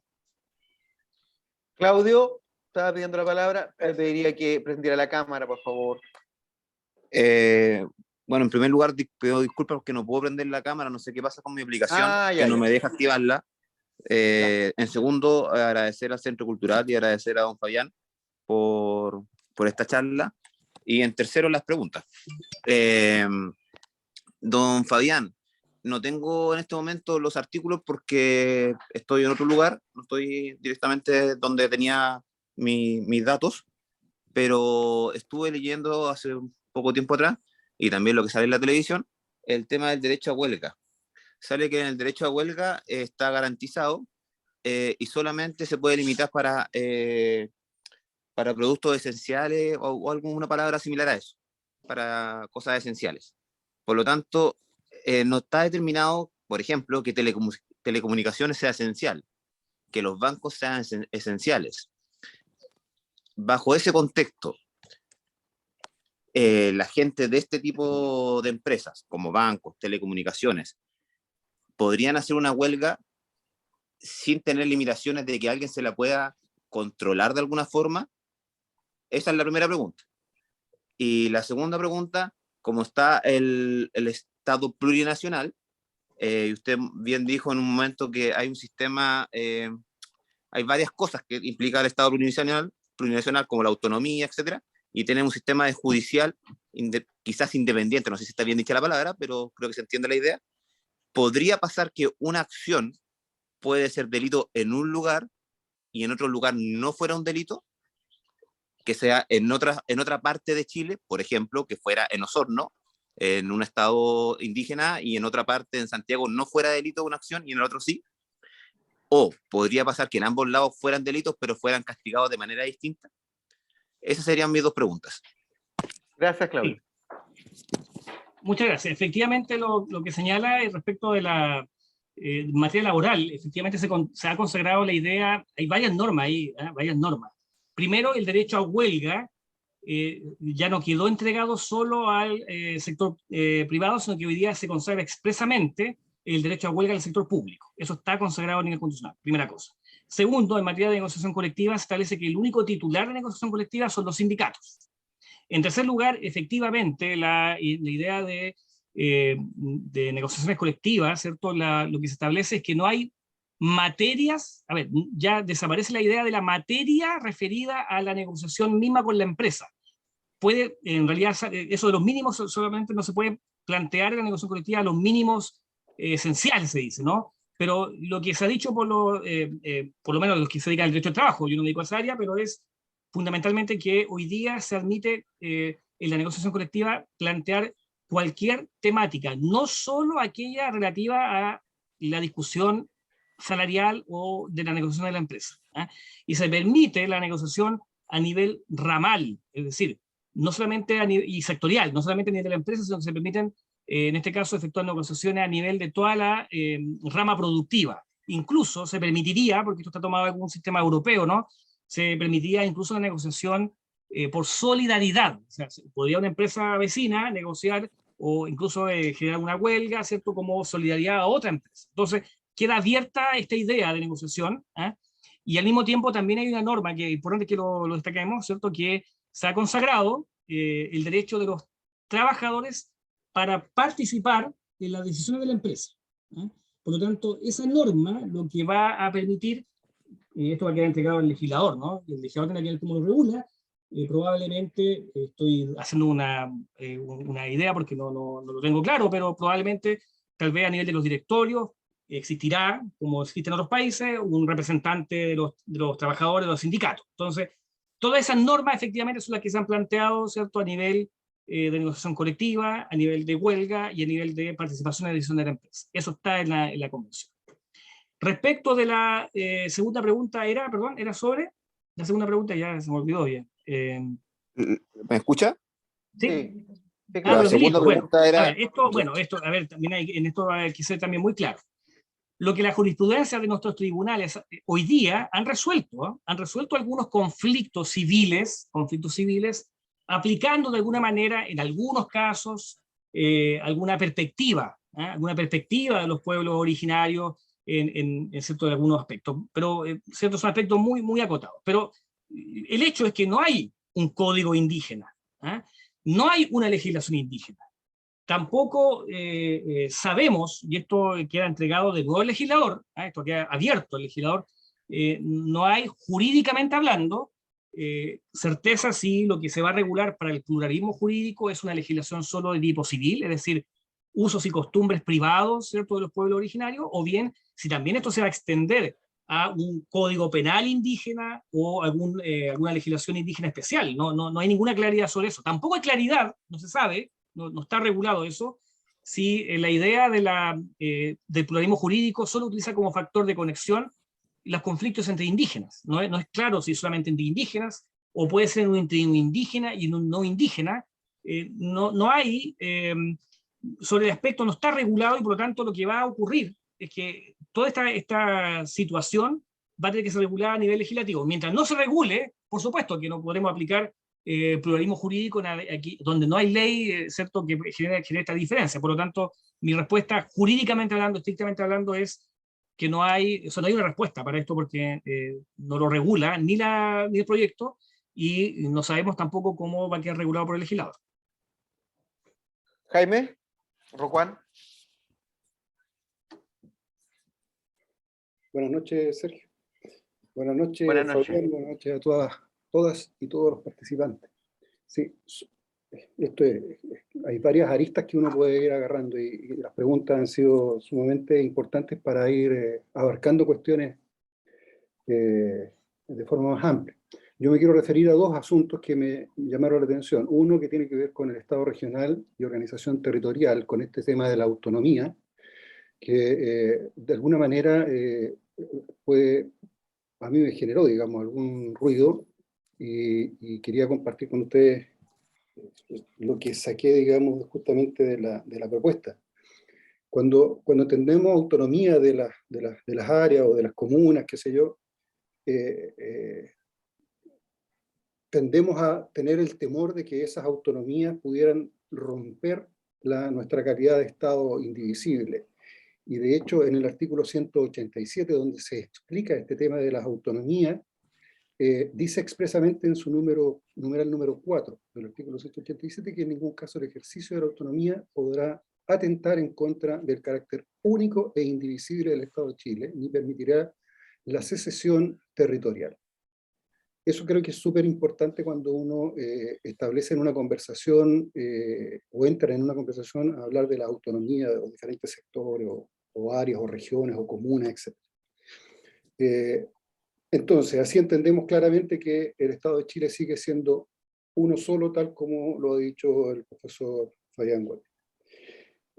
El segundo aspecto que quería también traer a colación tiene que ver con el capítulo 9, el artículo 327, que es sobre el Sistema Nacional de Justicia. Y aquí en realidad yo sigo entendiendo que el Sistema Nacional de Justicia sigue siendo, digamos, el tercer poder del Estado de Chile. Y esa es una pregunta que en realidad estoy planteando. Nosotros tenemos tres poderes en el Estado que mantienen un buen equilibrio, que es el legislativo, el ejecutivo y el judicial. En este caso cambia el nombre del poder judicial y cambian algunas estructuras más bien de base, pero se mantiene la Corte de Apelación y la Corte Suprema. ¿El Sistema Nacional de Justicia sigue siendo un poder del Estado, profesor Huepe? Gracias, Jaime. Respecto a lo primero, efectivamente en la experiencia comparada, existen tres formas de generar un Estado. Uno es el Estado unitario, el otro es el Estado regional y el otro es el Estado federal. ¿Ah? Y esto es importante destacarlo, porque cuando yo he escuchado varias veces en la televisión, todo el mire, sabe, el Estado regional, pero sigue siendo unitario. Decir eso, que no lo dijo Jaime, no dijo eso Jaime, dijo que es indivisible, que no es lo mismo, ¿no? Pero decir Estado regional y Estado unitario es una contradicción teórica. No puede haber Estados unitarios regionales. O sea, me explico. El Estado unitario, cuando hablamos técnicamente de Estado unitario, lo que estamos diciendo es que existe un solo poder central político, y lo que existe en cada región no son más que meros mandatarios del poder central. Eso es lo que existió en Chile durante muchos años, cuando habían intendentes, por ejemplo. Los intendentes eran nombrados por el presidente y eran removidos por él, por lo tanto, ese era el típico Estado unitario. Lo que hemos ido avanzando hasta el día de hoy es un Estado unitario, pero con una fuerte descentralización, no sé si fuerte, ya es una palabra valórica, ¿no? Pero con una descentralización administrativa, en el cual hemos ido generando que en vez de tener un intendente, y esto fue el último que se hizo, un gobernador regional elegido por sufragio, pero sigue siendo, fíjense, la región sigue siendo un ente dividido administrativamente con, y esto yo he escrito algunos artículos sobre esto, ¿no? Con un poder del gobernador bastante, si bien es cierto, hablar de 1.000 millones puede ser muy interesante, en realidad si uno hace el análisis, los gobernadores regionales tienen hoy día solo el 6 o 7% del presupuesto operacional de una región. ¿Ah? Si uno mira la ley de presupuesto a nivel nacional y la dividiera por regiones, y por ejemplo uno dijera cuánto tiene la región de Ñuble, no tengo los valores, a lo mejor alguien me puede aquí ilustrar mucho más que yo, pero dando un ejemplo. Si el presupuesto operacional de la región de Ñuble fueran 100 millones de dólares, por ejemplo, estoy hablando infraestructura, hospitales, ¿cierto? Educación, o sea, estoy hablando de todo lo que implica una región, probablemente lo que se le entrega a un gobierno regional es el 6 o 7% de ese presupuesto. ¿Eh? Y eso es lo que puede, o sea, maneja una, y quien maneja realmente el presupuesto de la región es el presidente de la República, coordinado por su, comillas, exintendente o delegado presidencial regional. Esa es la realidad del Estado unitario. Cuando hablamos de Estado regional, lo que caracteriza a un Estado regional es la autonomía financiera, política y administrativa. Y esa sería la diferencia, como podríamos decir, sustancial. Ahora, realmente la verdadera diferencia en un Estado regional es la autonomía legislativa, que no se otorgó en esta convención. Esta convención no tiene autonomía legislativa de la región. ¿Ah? Tienen solamente tienen autonomía normativa, reglamentaria, pero en todo caso es mucho más amplia, por un tema técnico que después lo podemos conversar, pero el hecho de que hoy día hay más posibilidad de dictar reglamentos que antes. ¿Eh? Pero más allá de eso, esta autonomía regional no atenta contra la unidad del Estado. O sea, y de hecho la norma varias veces repite, yo creo que lo repite precisamente por los temores que hay en esto, ¿no? No obstante que estamos frente a un Estado regional, el Estado es único e indivisible, lo repiten en 2 o 3 artículos. Trata como de enfatizar la idea del Estado indivisible para evitar la secesión, ¿no? Pero el Estado es regional, no es Estado unitario, es un Estado regional de un Estado indivisible con autonomías regionales. Ahora bien, efectivamente, lo que se habla de esta autonomía es que efectivamente el gobernador va a tener la posibilidad, ¿cierto?, de, valga la redundancia, gobernar su comuna, pero con autonomía financiera, es decir, va a tener un presupuesto autónomo, autonomía política, pero donde yo digo que puede haber un problema, no estoy aquí cantando ni a favor ni en contra, sino que simplemente yo no veo tanto el temor de la secesión, porque efectivamente la norma habla de la unidad, sino que lo que yo veo en un Estado regional clásico, la comuna depende de la región. La comuna no tiene autonomía, aquí sí la tiene, entonces se ha generado como un regionalismo del regionalismo. Eso es lo que quiero destacar. Entonces, eso podría generar, esto es un tema bien discutible, puedo estar equivocado, pero podría generar un problema de atomización territorial. ¿Eh? Es decir, la región es autónoma, pero además de la región autónoma va a haber una comuna autónoma. Y además van a haber territorios especiales autónomos y autonomía territorial indígena autónoma. Entonces, hay una multiplicidad de autonomías. Entonces, el problema no lo veo tanto por la desintegración del punto de vista político, sino que desde el punto de vista de gestión. Probablemente puede haber, no sé cómo podrán coordinarse 20 comunas autónomas que tienen autonomía cada una respecto de la otra, respecto de una región que a su vez también es autónoma respecto al gobierno central. Fundamentalmente es el tema. Y la segunda pregunta, perdón, Jaime, como no la anoto y hablo harto, entonces, ¿cuál es la segunda pregunta? Tranquilo, ¿Qué opinabas sobre algo? sí, el Poder Judicial o el nuevo sistema judicial. Sí, a ver, A ver, se dice que, bueno, que la palabra sistema de justicia se habría establecido, fundamentalmente porque en un inicio los convencionales pretendieron generar una Corte Suprema indígena. Entonces, claro, por eso hablan de sistemas de justicia, porque hay uno paralelo al sistema judicial tradicional. Entonces, como ya no quedó el pluralismo jurídico, la autonomía indígena, llega esto solamente hasta la Corte, porque a nivel de Corte Suprema, la Corte Suprema tiene hoy día la jurisdicción incluso del pluralismo jurídico, y ahí genera entonces el hecho de que hay un solo sistema, ¿no?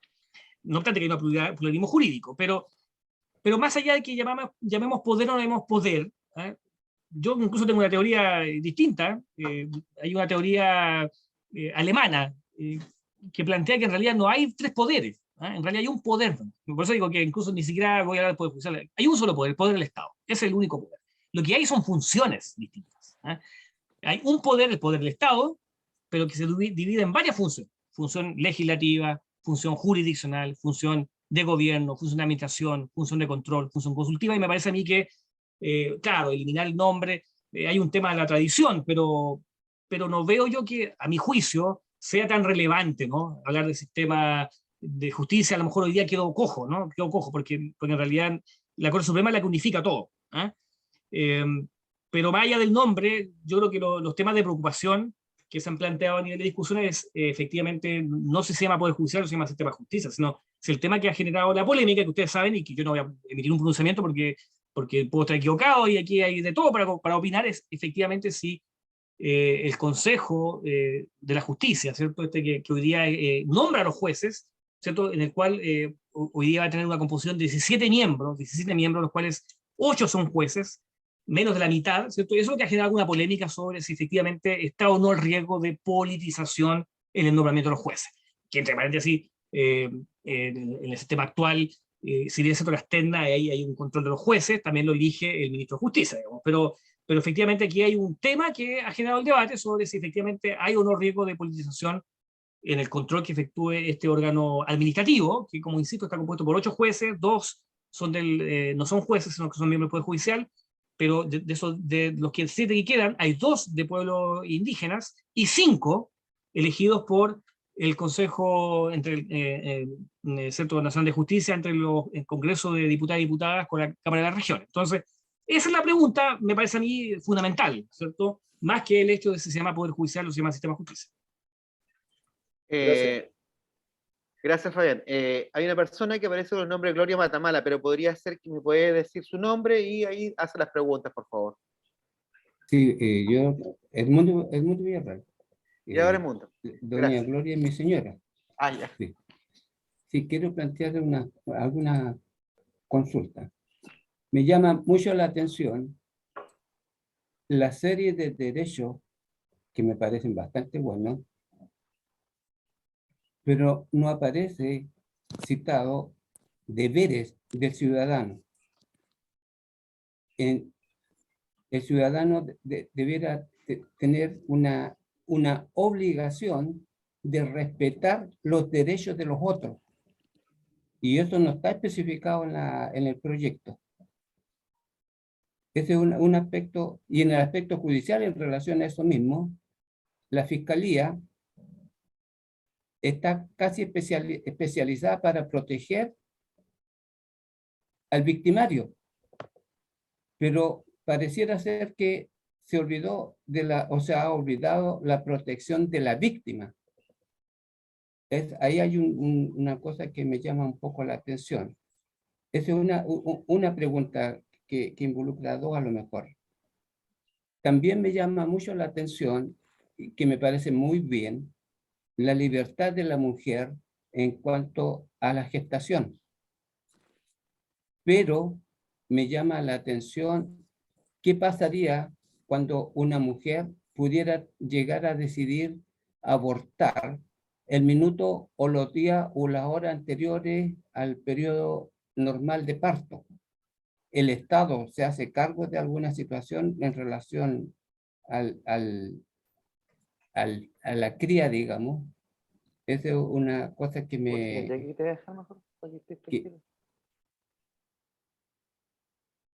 ese es un aspecto que me llama bastante la atención. Voy a dejar por ahora esos dos planteamientos. Sí, gracias. Efectivamente, la propuesta de constitución, ¿cierto?, no hace referencia a deberes, como tampoco hay una mención en la norma del Ministerio Público algo de la protección de las víctimas, hace una referencia bien breve. Pero me parece interesante, o sea, sin perjuicio que su comentario es bien pertinente, me parece muy interesante lo último que señala, porque, y esto es un buen ejemplo, es un muy buen ejemplo de los problemas de interpretación de la Constitución, porque lo que estamos viendo hoy día, la discusión pública, es precisamente que encontramos muchas interpretaciones de las normas constitucionales.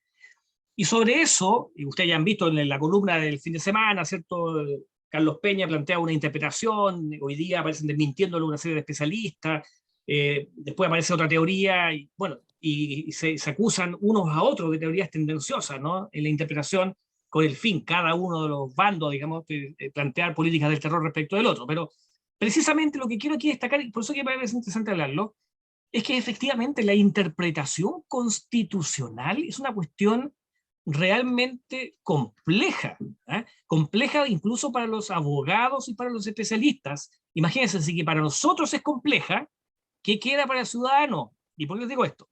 Porque precisamente la norma que hace referencia recientemente, se establece dentro de las normas la interrupción voluntaria del embarazo, ¿no?, que técnicamente ha sido lo que también ha generado una polémica sobre la posibilidad del aborto, ¿no? Pero efectivamente la norma constitucional nada dice de en qué momento se puede efectuar la interrupción. Entonces aquí va a encontrar varias interpretaciones, la norma es abierta, es de escritura totalmente abierta, ¿no? Y podrán, la pregunta es, bueno, quiero entregar al legislador, pero ¿qué puede hacer el legislador y qué no puede hacer el legislador? Por supuesto que una posible interpretación, como siendo literalista dice, bueno, si la norma nada dice, bueno, podría interrumpir el embarazo hasta el último día antes del parto. Pero ustedes comprenderán que esa interpretación sería totalmente irrazonable, ¿no? Sería una interpretación que podría ser extrema, y ahí es donde viene el tema, ¿cierto? Que las interpretaciones, cuando se efectúen, tienen que estar en coherencia con los valores constitucionales, ¿no? Tienen que estar en coherencia con las demás normas, con la protección de los derechos fundamentales. Entonces, uno podría sostener, ¿cierto?, que no hay país del mundo que permita aquello, ¿cierto? Porque, y además, pasaría de ser irrazonable dicha decisión. Y por lo tanto uno tendría que rechazar esa interpretación, y si el legislador lo hiciera, si el legislador estableciera la norma y dijera aborto libre hasta el último día, tendría que actuar el mecanismo de control constitucional, que sería en este caso la Corte Constitucional, que a su vez solo podrá actuar a requerimiento de una parte ante un juez, porque hoy día no hay posibilidad de accionar directamente, hay que pedirle al juez que lo haga. Pero, entonces, el que va al final determinar esa disyuntiva, esa interpretación, va a ser la Corte Constitucional. Pero esa es una interpretación extrema. Como también podría ser extrema la interpretación hacia el otro sentido, ¿no? Decir que, estoy solamente buscando la interpretación exagerada, ¿no? Decir que, si bien es cierto, se permite introducción del embarazo, esta solo se podría permitir hasta la primera semana. Ese sería el sentido. Y después de la primera semana no hay ninguna posibilidad, ¿cierto?, de interrumpirlo, porque va en contra del derecho del no nacido. Entonces, esa es otra interpretación extrema que va hacia el otro lado y que eventualmente tampoco podría soportar un test de razonabilidad. Entonces, lo que uno supone debiera existir, es cierto, es que tanto el legislador como el juez constitucional en su momento efectúen una interpretación ponderada y razonable de la norma. Pero también hay que decir que dentro de esa interpretación razonable y ponderada van a surgir dudas muy legítimas. La causal de aborto, la de 3 causales actual, quedará declarada inconstitucional con esta norma, porque hoy día la interrupción es libre, no requiere causal, ¿no? Segundo lugar, cuando se fije limitaciones, ¿se podrán fijar hasta cuándo? Hasta el primer trimestre, hasta los 4 meses, 5 meses. Bueno, hay una serie de incertezas y hay una serie de falta de claridades que obviamente van a pasar por 2 tests. Uno, el legislador va a ser el primero en la discusión democrática, que va a tener que plantear cuál es el alcance de la norma, y va a tener que tener cuidado que en el alcance de la norma, si se sobrepasa por defecto o por exceso, va a tener el control constitucional encima, que le va a declarar inaplicable esa norma. Y en segundo lugar, bueno, una vez que se plantee el tema, ¿cierto?, va a tener que haber una discusión sobre cómo se aplica la norma. Y eso obviamente no se puede responder hoy día a priori. No se puede responder hoy día a priori. Entonces, por eso que las normas constitucionales que se caracterizan por ser de textura abierta, que se caracterizan por ser ambiguas porque establecen directrices generales, obviamente dejan entregado bastante al legislador. Y ahí también hay otra discusión. Primero, por eso digo, hay dos discusiones. Si el sentido de la norma hay que tomarla en su sentido original, o sea, de lo que hicieron los convencionales, o si el sentido es evolutivo, es decir, cómo cambia la sociedad. Y ahí hay dos grandes discusiones del derecho.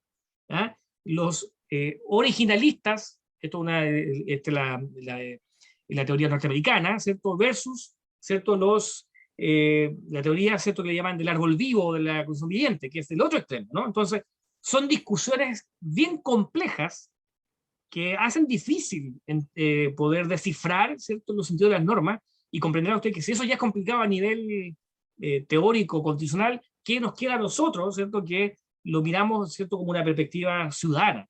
Y por eso que, dicho eso, a veces causa preocupación en algunas normas la incerteza que podrían generar para efecto de que el legislador tuviera una regulación que estuviera un poco más condicionada con la norma. Entonces, tampoco tengo respuestas, pero sí tengo más dudas que respuestas.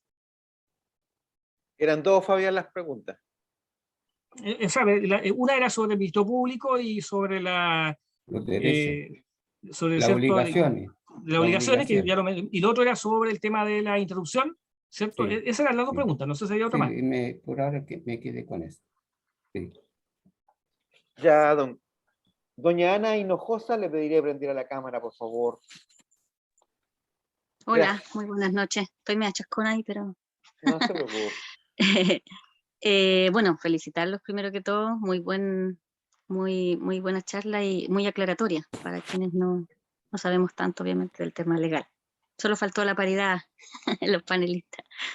Dos consultas. Una, estaba escuchando la radio y que discutían sobre que cualquier cambio en la Constitución requería 2/3, y si no había el acuerdo de 2/3 tenía que ir a plebiscito. Entonces alegaban mucho que iba a haber que habría que hacer plebiscito para todo tipo de cambio constitucional, que eso sería como ridículo. Entonces, ¿qué opina de eso? Y lo otro era también sobre la recuperación territorial. Hay también mucho comentario de que, pucha, no, cuidado con donde compres ahora, porque si es indígena te lo van a quitar. Eso también, ¿qué significa? O si es tan ambiguo que también los legisladores van a tener que ver cómo se aplica. Esas son como mis dos grandes preguntas. Muchas gracias. Gracias, Ana. Gracias, Ana. Fabián. Sí, en primer lugar, en relación a la reforma, efectivamente la propuesta de constitución establece un sistema rígido de modificación, y tal cual se ha dicho, y eso uno lo puede revisar en la norma, exige 2/3 para reformar que se transformara en constitución, 2/3 para reformarla. Efectivamente es un quórum alto. Ahora, se permite el 4/7, solo en la medida que ¿cierto?, vaya acompañado de un plebiscito ratificatorio. Esa es la idea, ¿no? Es el 4/7 más un plebiscito ratificatorio, o bien 2/3. Por lo tanto, efectivamente, esta norma está contemplada y está regulada de esa manera, y se refiere a ciertas materias sustanciales que ahí se regulan. Por lo tanto, y por eso que aquí se ha hecho una polémica, ¿no? Yo no voy a tomar postura porque no era mi misión hacerlo, ¿no? Y no voy a tomarlo tampoco, pero por eso se ha planteado la polémica si la Constitución del 80, que tenía una cerradura compleja, bueno, la propuesta tiene una cerradura similar, ¿cierto?, desde el punto de vista de su modificación. En relación a la segunda pregunta, es cierto que hay una norma, es efectivo que hay una norma que establece que los pueblos indígenas tienen derecho a sus tierras, territorios, a sus recursos. Establece que la norma, no recuerdo de memoria, pero la norma establece el derecho, la restitución como el mecanismo preferente, ¿no? Y se dice que se declaran de utilidad pública estas tierras, ¿no? Lo cual obviamente hace un guiño en la norma a la posible expropiación. Por lo tanto, esto está en términos generales entendido en otras legislaciones, ¿cierto?, la idea de la reivindicación indígena, ¿ya?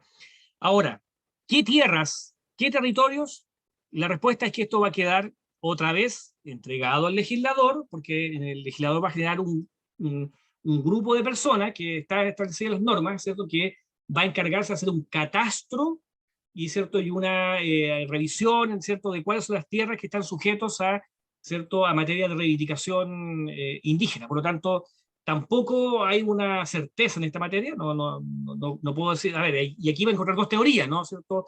Los que están por el apruebo probablemente van a decir, mire, no se preocupe porque esto va a quedar agregado al legislador, y el legislador va a establecer una comisión de personas que van a establecer un catastro de tierra de acuerdo a los títulos de merced antiguo, y en consecuencia estas tierras están relativamente, ya están identificadas, por lo tanto, que es tranquilo, no va a pasar nada, ¿cierto? Eso le va a decir apruebo. El rechazo le va a decir que no sabemos lo que va a pasar, que el legislador puede salir con cualquier cosa, ¿cierto? O cualquier pueblo originario podría reivindicar tierra no solamente, ¿cierto?, del sector de la Araucanía, sino que podría pasar más hacia el sur, incluso algunos dicen que puede ser hasta Santiago. Bueno, nada de esto. Yo estoy hablando de las dos teorías que están en discusión hoy día, pero no estoy, del punto de vista jurídico, no tengo la posibilidad de darle una respuesta que le pudiera decir, no, esto es así o esto es así, porque efectivamente está la norma, ¿eh? Y obviamente, ya desde el punto de vista jurídico constitucional, por supuesto que esto puede generar una tensión política más que jurídica entre los pueblos originarios, ¿cierto? Y sus reivindicaciones, ¿con quién? Fíjense, con el Congreso. ¿Por qué? Porque si esto queda entregado al legislador, y el legislador va a establecer cuáles son los mecanismos, cuáles son los catastros, cuáles son las personas que va a designar, por supuesto que frente al requerimiento de los pueblos originarios va a depender de cuál va a ser ese Congreso de turno, ¿cierto? Si el Congreso de turno es favorable, muy favorable, alguien podría decir que puede haber un exceso. Si el Congreso de turno es muy desfavorable, podría haber negativa expectativa. En uno u otro caso, va a haber una tensión. Es probable que se genere una tensión ahí en esa materia, sin perjuicio que hoy día la política chilena ha tenido de los años 90, ¿cierto? Toda una regulación que parece que ha fracasado, no ha funcionado sobre el tema de regulación de tierra, pero lo que pasa es que hoy día esta regulación quedó elevado a nivel constitucional, ¿no? Esa es la diferencia, y por lo tanto, nuevamente reitero, ¿cierto?, que esta materia va a quedar entregada al legislador. Bueno, gracias Fabián, yo creo que por lo tarde ya la actividad, queremos agradecer en nombre del Centro Cultural Carlos Santos Segura la participación del abogado Fabián Huepe, por estar junto a nosotros y nos ha entregado conocimiento y comprensión con respecto a la propuesta de la nueva Constitución. Y en esta orden de idea para el Centro Social y Cultural es un reto y seguirá siendo un desafío el poder entregar como institución información, cultura y ciencia. Encaminado y seguirá encaminado en aquello. Antonio, en tu calidad de vicepresidente, creo que sería bueno que pudiera cerrar esta actividad. Muchas gracias, Sergio. Lo primero, y antes que nada, saludar a Fabián, de antes no lo había saludado, así que me disculpo. Mi padre hablaba siempre de ti, y mi madre, ¿para qué decir? Era uno de sus regalones con tu señora y tu familia. Así de familiares somos, eso es importante. Hemos convocado una cantidad importante de amigos y amigas. Eso significa de que necesariamente estamos preocupados del porvenir y del futuro de nuestra república. Y por qué no destacarlo de una mirada laica, y eso es importante para nosotros. Somos los llamados a entregar las luces, somos los llamados a dar sabiduría, conocimiento, reflexión y tolerancia en este proceso que a todos nos complejiza. Yo creo que hemos disminuido algunas dudas, tenemos que leer más, pero sí también Fabián ha decidido muy claro, hay muchas cosas que van a quedar en una segunda o tercera etapa. Para bien o para mal, este 4 de septiembre se define lo que viene para Chile y esperemos, estimados amigos y amigas, que la libertad, la igualdad y la fraternidad sea parte del nuevo proceso que iniciamos y al servicio de los sectores más desprotegidos y de los que nosotros creemos. Estamos trabajando constantemente, una vez a la semana, algunos de los que están acá, para poder construir este país y esta república. Hoy día Fabián nos ha dado más luces para poder seguir reflexionando en aquello. Muchas gracias a todos y todas. Tengo entendido de que otro grupo, otro centro cultural, de que trabaja durante la semana, también está organizando una actividad similar. Así que igual vamos a hacer parte del proceso de promoción de esto. Y muchas gracias. Muchas gracias por creer Buenas noches a todos. que somos